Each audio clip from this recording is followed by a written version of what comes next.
I think innovation is looking at a situation, acknowledging that there's something that could be done better, and then saying, how can I do it? Most of our students come from Asia, and so predominantly from Vietnam, but we have a large Chinese population as well. Also from the Horn of Africa, South Sudan, Eritrea, Somalia, Ethiopia. We've got qualified teachers who are quite dedicated, creative, doing lots of good work with the students. However, we noticed that in terms of the students' oral communication, we were not getting the outcomes that perhaps we would like to see. Students were coming back from work experience placements, coming back from doing some training, saying, oh, you can understand me, but they can't understand me. Sort of quite despondent. We were thinking, well, there's something that we're not doing. What is it? And so we really went about, finding out what we could do. We initially surveyed the teachers and interviewed them and asked them how they felt about teaching pronunciation.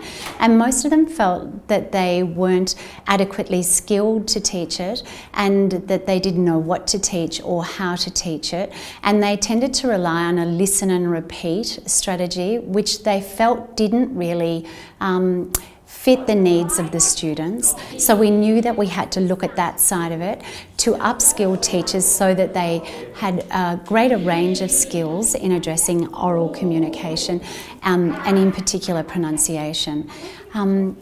We knew that students required more from us in the way that we were delivering our hearts out, but we weren't actually addressing those needs of our students. We had to look at a better way of teaching our students to be able to be understood and for them to feel confident to go out into society and feel like that they can be part of the society and that people can understand them. My manager, Margaret Corrigan, and I were fortunate enough to partake in a 2-week intensive pronunciation course at Cambridge University last year. It was just fabulous. So it moved from sounds to words to connected speech, and it covered the whole gamut of pronunciation teaching, which was an excellent beginning starting place for us in terms of our upskilling. I was really lucky to be able to run an ACFI-funded dedicated pronunciation class for 4 hours a week on a Friday. So it gave me the opportunity and platform to be able to trial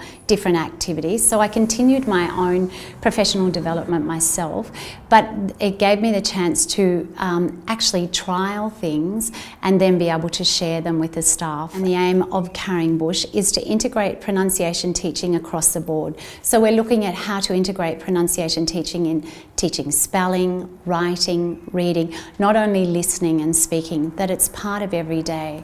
To get the outcomes for the students, we need to bring all of the teachers with us. We've tried to keep it that everyone is getting the same PD so that we're all on the same page. So the teachers are becoming more confident, and we can see it in the students, highlighting how to make sounds and how to utilise the phonemic chart and how to correct oneself has been quite astounding, really, even amongst very low proficiency learners. So I think what's happening for the students is they're much more enthusiastic about learning to be able to speak. Recently I had to do an assessment with them to ask them what they do in class, and the first thing that every single one of them said was talking. Whereas before we started this whole focus, one of the things that the students most wanted to be able to do was to learn how to talk. So hopefully that's a reflection of what we're trying to implement. I think it's been the single most valuable teaching experience that I've had in terms of improving my ability to be able to teach and teach pronunciation, and something that has a really positive impact on the students.